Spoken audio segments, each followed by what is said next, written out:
شروع اللہ کا نام لے کر جو بڑا مہربان نہایت رحم والا ہے۔ الف لام میم۔ کیا لوگ یہ خیال کیے ہوئے ہیں کہ صرف یہ کہنے سے کہ ہم ایمان لے آئے چھوڑ دیے جائیں گے اور ان کی آزمائش نہیں کی جائے گی؟ اور جو لوگ ان سے پہلے ہو چکے ہیں ہم نے ان کو بھی آزمایا تھا اور ان کو بھی آزمائیں گے، سو اللہ ان کو ضرور معلوم کرے گا جو اپنے ایمان میں سچے ہیں اور ان کو بھی جو جھوٹے ہیں۔ کیا وہ لوگ جو برے کام کرتے ہیں یہ سمجھے ہوئے ہیں کہ یہ ہمارے قابو سے نکل جائیں گے؟ جو فیصلہ یہ کرتے ہیں برا ہے۔ جو شخص اللہ کی ملاقات کی امید رکھتا ہو تو اللہ کا مقرر کیا ہوا وقت ضرور آنے والا ہے، اور وہ سننے والا ہے، جاننے والا ہے۔ اور جو شخص محنت کرتا ہے تو اپنے ہی فائدے کے لیے محنت کرتا ہے، بے شک اللہ تو سارے جہان سے بے نیاز ہے۔ اور جو لوگ ایمان لائے اور نیک عمل کرتے رہے ہم ان کے گناہوں کو ان سے دور کر دیں گے اور ان کو ان کے اعمال کا بہت اچھا بدلہ دیں گے۔ اور ہم نے انسان کو اس کے ماں باپ کے ساتھ نیک سلوک کرنے کا حکم دیا ہے۔ اے مخاطب، اگر تیرے ماں باپ تجھے مجبور کریں کہ تو میرے ساتھ کسی کو شریک بنائے جس کی حقیقت کی تجھے واقفیت نہیں، تو ان کا کہا نہ مانیو۔ تم سب کو میری طرف لوٹ کر آنا ہے، پھر جو کچھ تم کرتے تھے میں تم کو جتا دوں گا۔ اور جو لوگ ایمان لائے اور نیک عمل کرتے رہے ان کو ہم نیک لوگوں میں داخل کریں گے۔ اور بعض لوگ ایسے ہیں جو کہتے ہیں کہ ہم اللہ پر ایمان لائے، پھر جب ان کو اللہ کے راستے میں کوئی ایذا پہنچتی ہے تو لوگوں کے ایذا پہنچانے کو یوں سمجھتے ہیں جیسے اللہ کا عذاب۔ اور اگر تمہارے پروردگار کی طرف سے مدد پہنچے تو کہتے ہیں کہ ہم تو تمہارے ساتھ تھے۔ کیا جو اہل عالم کے سینوں میں ہے اللہ اس سے واقف نہیں؟ اور اللہ ان کو ضرور معلوم کرے گا جو سچے مومن ہیں، اور وہ منافقوں کو بھی معلوم کر کے رہے گا۔ اور جو کافر ہیں وہ مومنوں سے کہتے ہیں کہ ہمارے طریقے پر چلو اور ہم تمہارے گناہ اٹھا لیں گے، حالانکہ وہ ان کے گناہوں کا کچھ بھی بوجھ اٹھانے والے نہیں۔ کچھ شک نہیں کہ یہ جھوٹے ہیں اور یہ اپنے بوجھ بھی اٹھائیں گے اور اپنے بوجھوں کے ساتھ اور لوگوں کے بوجھ بھی۔ اور جو جھوٹ یہ لوگ گھڑتے رہے قیامت کے دن ان کی ان سے ضرور پرسش ہوگی۔ اور ہم نے نوح کو ان کی قوم کی طرف بھیجا تو وہ ان میں 50 برس کم 1000 برس رہے۔ پھر ان لوگوں کو طوفان کے عذاب نے آ پکڑا اور وہ ظالم تھے۔ پھر ہم نے نوح کو اور کشتی والوں کو نجات دی اور کشتی کو اہل عالم کے لیے نشانی بنا دیا۔ اور ابراہیم کو یاد کرو جب انہوں نے اپنی قوم سے کہا کہ اللہ کی عبادت کرو اور اس سے ڈرو، اگر تم سمجھ رکھتے ہو تو یہ تمہارے حق میں بہتر ہے۔ تم تو اللہ کو چھوڑ کر بتوں کو پوجتے اور جھوٹی باتیں بناتے ہو۔ جن لوگوں کو تم اللہ کے سوا پوجتے ہو وہ تم کو رزق دینے کا اختیار نہیں رکھتے، پس اللہ ہی کے ہاں سے رزق طلب کرو اور اسی کی عبادت کرو اور اسی کا شکر کرو، اسی کی طرف تم لوٹ کر جاؤ گے۔ اور اگر تم جھٹلاتے ہو تو تم سے پہلے بھی امتیں اپنے پیغمبروں کی تکذیب کر چکی ہیں، اور پیغمبر کے ذمے کھول کر سنا دینے کے سوا اور کچھ نہیں۔ کیا انہوں نے نہیں دیکھا کہ اللہ کس طرح خلقت کو پہلی بار پیدا کرتا ہے پھر کس طرح اس کو دوبارہ پیدا کرے گا؟ یہ اللہ کو آسان ہے۔ کہہ دو کہ ملک میں چلو پھرو اور دیکھو کہ اس نے کس طرح خلقت کو پہلی دفعہ پیدا کیا ہے، پھر اللہ ہی دوسری بار بھی پیدا کرے گا۔ بے شک اللہ ہر چیز پر قادر ہے۔ وہ جسے چاہے عذاب دے اور جس پر چاہے رحم کرے، اور اسی کی طرف تم لوٹائے جاؤ گے۔ اور تم اس کو نہ زمین میں عاجز کر سکتے ہو نہ آسمان میں، اور نہ اللہ کے سوا تمہارا کوئی دوست ہے اور نہ مددگار۔ اور جن لوگوں نے اللہ کی آیتوں سے اور اس کے سامنے حاضر ہونے سے انکار کیا وہ میری رحمت سے نا امید ہو گئے ہیں اور ان کو درد دینے والا عذاب ہوگا۔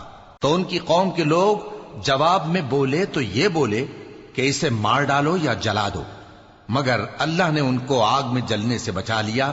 جو لوگ ایمان رکھتے ہیں ان کے لیے اس میں نشانیاں ہیں۔ اور ابراہیم نے کہا کہ تم جو اللہ کو چھوڑ کر بتوں کو لے بیٹھے ہو تو دنیا کی زندگی میں باہم دوستی کے لیے، مگر پھر قیامت کے دن ایک دوسرے کی دوستی سے انکار کر دو گے اور ایک دوسرے پر لعنت بھیجو گے، اور تمہارا ٹھکانہ دوزخ ہوگا اور کوئی تمہارا مددگار نہ ہوگا۔ پس ان پر ایک لوط ایمان لائے اور ابراہیم کہنے لگے کہ میں اپنے پروردگار کی طرف ہجرت کرنے والا ہوں، بے شک وہ غالب ہے، حکمت والا ہے۔ اور ہم نے ان کو اسحاق اور یعقوب بخشے اور انہی کی اولاد میں پیغمبری اور کتاب رکھ دی، اور ان کو دنیا میں بھی ان کا صلہ عنایت کیا اور وہ آخرت میں بھی نیک لوگوں میں ہوں گے۔ اور لوط کو یاد کرو جب انہوں نے اپنی قوم سے کہا کہ تم عجب بے حیائی کے مرتکب ہوتے ہو، تم سے پہلے اہل عالم میں سے کسی نے ایسا کام نہیں کیا۔ کیا تم مردوں کی طرف مائل ہوتے اور راہزنی کرتے ہو اور اپنی مجلسوں میں ناپسندیدہ کام کرتے ہو؟ تو ان کی قوم کے لوگ جواب میں بولے تو یہ بولے کہ اگر تم سچے ہو تو ہم پر عذاب لے آؤ۔ لوط نے کہا کہ اے میرے پروردگار، ان مفسد لوگوں کے مقابلے میں مجھے نصرت عنایت فرما۔ اور جب ہمارے فرشتے ابراہیم کے پاس خوشی کی خبر لے کر آئے تو کہنے لگے کہ ہم اس بستی کے لوگوں کو ہلاک کر دینے والے ہیں کہ یہاں کے رہنے والے نافرمان ہیں۔ ابراہیم نے کہا کہ اس میں تو لوط بھی ہیں۔ وہ کہنے لگے کہ جو لوگ یہاں رہتے ہیں ہمیں سب معلوم ہیں، ہم ان کو اور ان کے گھر والوں کو بچا لیں گے بجز ان کی بیوی کے کہ وہ پیچھے رہنے والوں میں ہوگی۔ اور جب ہمارے فرشتے لوط کے پاس آئے تو وہ ان کی وجہ سے ناخوش اور تنگ دل ہوئے۔ فرشتوں نے کہا کچھ خوف نہ کیجیے اور نہ رنج کیجیے، ہم آپ کو اور آپ کے گھر والوں کو بچا لیں گے مگر آپ کی بیوی کے پیچھے رہنے والوں میں ہوگی۔ ہم اس بستی کے رہنے والوں پر اس سبب سے کہ یہ بد کرداری کرتے رہے ہیں آسمان سے عذاب نازل کرنے والے ہیں، اور ہم نے سمجھنے والے لوگوں کے لیے اس بستی کی ایک کھلی نشانی چھوڑ دی۔ اور مدین کی طرف ان کے بھائی شعیب کو بھیجا تو انہوں نے کہا اے قوم، اللہ کی عبادت کرو اور روز آخر کے آنے کی امید رکھو اور ملک میں فساد نہ مچاؤ، مگر انہوں نے ان کو جھوٹا سمجھا، سو ان کو زلزلے کے عذاب نے آ پکڑا اور وہ اپنے گھروں میں اوندھے پڑے رہ گئے۔ اور عاد اور سمود کو بھی ہم نے ہلاک کر دیا، چنانچہ ان کے ویران گھر تمہاری آنکھوں کے سامنے ہیں، اور شیطان نے ان کے اعمال ان کو آراستہ کر دکھائے اور ان کو سیدھے رستے سے روک دیا، حالانکہ وہ دیکھنے والے لوگ تھے۔ اور قارون اور فرعون اور حامان کو بھی ہلاک کر دیا، اور ان کے پاس موسیٰ کھلی نشانیاں لے کر آئے تو وہ ملک میں مغرور ہو گئے، اور وہ ہمارے قابو سے نکل جانے والے نہ تھے، تو ہم نے سب کو ان کے گناہوں کے سبب پکڑ لیا۔ سو ان میں کچھ تو ایسے تھے جن پر ہم نے پتھروں کا مے برسایا، اور کچھ ایسے تھے جن کو چنگھاڑ نے آ پکڑا، اور کچھ ایسے تھے جن کو ہم نے زمین میں دھسا دیا، اور کچھ ایسے تھے جن کو غرق کر دیا۔ اور اللہ ایسا نہ تھا کہ ان پر ظلم کرتا، لیکن وہی اپنے آپ پر ظلم کرتے تھے۔ جن لوگوں نے اللہ کے سوا اوروں کو کارساز بنا رکھا ہے، ان کی مثال مکڑی کی سی ہے کہ وہ بھی ایک طرح کا گھر بناتی ہے، اور کچھ شک نہیں کہ تمام گھروں سے کمزور مکڑی کا گھر ہے۔ کاش یہ اس بات کو جانتے۔ یہ جس چیز کو اللہ کے سوا پکارتے ہیں خواہ وہ کچھ ہی ہو، اللہ اسے جانتا ہے، اور وہ غالب ہے، حکمت والا ہے۔ اور یہ مثالیں ہم لوگوں کے سمجھانے کے لیے بیان کرتے ہیں، اور اسے تو اہل دانش ہی سمجھتے ہیں۔ اللہ نے آسمانوں اور زمین کو حکمت کے ساتھ پیدا کیا ہے، کچھ شک نہیں کہ ایمان والوں کے لیے اس میں نشانی ہے۔ اے نبی، یہ کتاب جو تمہاری طرف وحی کی گئی ہے اس کو پڑھا کرو، اور نماز کے پابند رہو، کچھ شک نہیں کہ نماز بے حیائی اور بری باتوں سے روکتی ہے، اور اللہ کا ذکر سب سے بڑا ہے، اور جو کچھ تم کرتے ہو اللہ اسے جانتا ہے۔ اور اہل کتاب سے بحث نہ کرو مگر ایسے طریق سے کہ نہایت اچھا ہو، ہاں جو ان میں سے بے انصافی کریں ان کے ساتھ اسی طرح مجادلہ کرو، اور کہہ دو کہ جو کتاب ہم پر اتری اور جو کتابیں تم پر اتری ہم سب پر ایمان رکھتے ہیں، اور ہمارا اور تمہارا معبود ایک ہی ہے، اور ہم اسی کے فرما بردار ہیں۔ اور اسی طرح ہم نے تمہاری طرف کتاب اتاری ہے تو جن لوگوں کو ہم نے کتابیں دی تھیں وہ اس پر ایمان لے آتے ہیں، اور بعض ان مشرک لوگوں میں سے بھی اس پر ایمان لے آتے ہیں، اور ہماری آیتوں سے وہی انکار کرتے ہیں جو ہیں ہی کافر۔ اور تم اس سے پہلے کوئی کتاب نہیں پڑھتے تھے اور نہ اسے اپنے ہاتھ سے لکھ ہی سکتے تھے، ایسا ہوتا تو اہل باطل ضرور شک کرتے، بلکہ یہ روشن آیتیں ہیں جن لوگوں کو علم دیا گیا ہے ان کے سینوں میں محفوظ، اور ہماری آیتوں سے وہی لوگ انکار کرتے ہیں جو بے انصاف ہیں۔ اور کافر کہتے ہیں کہ اس پر اس کے پروردگار کی طرف سے نشانیاں کیوں نازل نہیں ہوئیں؟ کہہ دو کہ نشانیاں تو اللہ ہی کے پاس ہیں، اور میں تو کھلم کھلا خبردار کرنے والا ہوں۔ کیا ان لوگوں کے لیے یہ کافی نہیں کہ ہم نے تم پر کتاب نازل کی جو ان کو پڑھ کر سنائی جاتی ہے؟ کچھ شک نہیں کہ مومن لوگوں کے لیے اس میں رحمت اور نصیحت ہے۔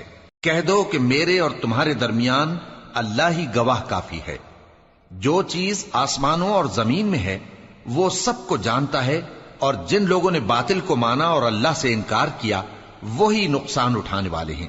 اور یہ لوگ تم سے عذاب کے لیے جلدی کر رہے ہیں، اور اگر ایک وقت مقرر نہ ہو چکا ہوتا تو ان پر عذاب آ بھی گیا ہوتا، اور وہ کسی وقت میں ان پر ضرور اچانک آ کر رہے گا اور ان کو معلوم بھی نہ ہوگا۔ یہ تم سے عذاب کے لیے جلدی کر رہے ہیں، جبکہ دوزخ تو کافروں کو گھیر لینے والی ہے۔ جس دن عذاب ان کو ان کے اوپر سے اور ان کے پیروں کے نیچے سے ڈھانک لے گا، اور اللہ فرمائے گا کہ جو کام تم کیا کرتے تھے اب ان کا مزہ چکھو۔ اے میرے بندو جو ایمان لائے ہو، میری زمین فراخ ہے تو میری ہی عبادت کرو۔ ہر شخص موت کا مزہ چکھنے والا ہے، پھر تم ہماری ہی طرف لوٹ کر آؤ گے۔ اور جو لوگ ایمان لائے اور نیک عمل کرتے رہے، ان کو ہم بہشت کے اونچے اونچے محلوں میں جگہ دیں گے، جن کے نیچے نہریں بہ رہی ہیں، ہمیشہ ان میں رہیں گے۔ نیک عمل کرنے والوں کا یہ خوب بدلہ ہے، جو صبر کرتے اور اپنے پروردگار پر بھروسہ رکھتے ہیں۔ اور بہت سے جانور ہیں جو اپنا رزق اٹھائے نہیں پھرتے، اللہ ہی ان کو رزق دیتا ہے اور تم کو بھی، اور وہ سننے والا ہے، جاننے والا ہے۔ اور اگر ان سے پوچھو کہ آسمانوں اور زمین کو کس نے پیدا کیا اور سورج اور چاند کو کس نے تمہارے زیر فرمان کیا، تو کہہ دیں گے اللہ نے۔ تو پھر یہ کہاں الٹے جا رہے ہیں؟ اللہ ہی اپنے بندوں میں سے جس کے لیے چاہتا ہے روزی فراخ کر دیتا ہے، اور جس کے لیے چاہتا ہے تنگ کر دیتا ہے۔ بے شک اللہ ہر چیز سے واقف ہے۔ اور اگر تم ان سے پوچھو کہ آسمان سے پانی کس نے برسایا، پھر اس سے زمین کو اس کے مرنے کے بعد کس نے زندہ کیا، تو کہہ دیں گے کہ اللہ نے۔